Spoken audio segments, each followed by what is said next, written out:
En pleine opulence communicationnelle, la recherche du sens n'est pas toujours aisée.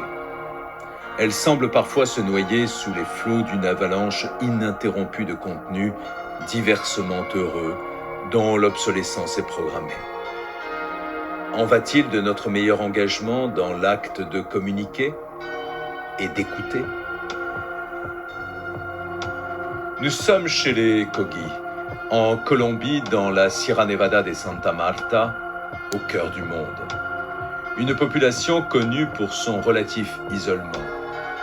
Les Kogi conçoivent la vie et l'environnement à la mesure d'un équilibre fondamental qu'il s'agit de ne pas perturber par de vaines actions et paroles.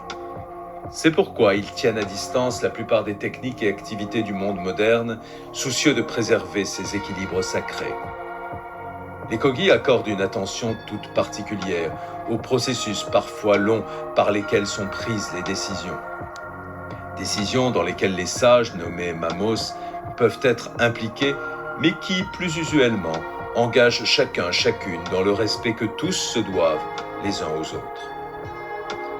Parmi leurs spécificités, existe également le poporo, un moyen de communication et de spiritualité, moyen de transmission des pensées, pouvant revêtir diverses formes.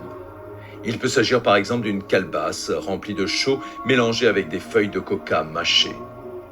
Le tout possède une forte dimension symbolique et initiatique, associant un rituel de passage à l'âge adulte. Alors que les Kogi s'efforcent de survivre sur leur terre, évidemment convoitée par bien des appétits, nous vient ici une série de pensées portant sur l'hétérogénéité de la communication.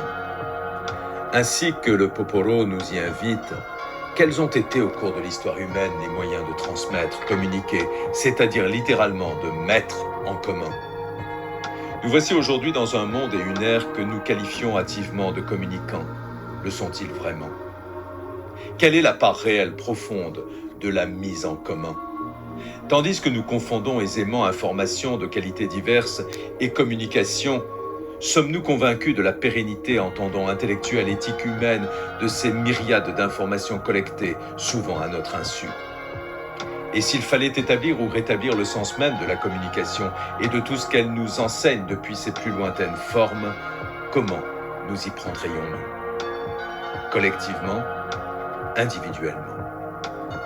Et si l'on commençait par questionner notre indéfinition de la communication?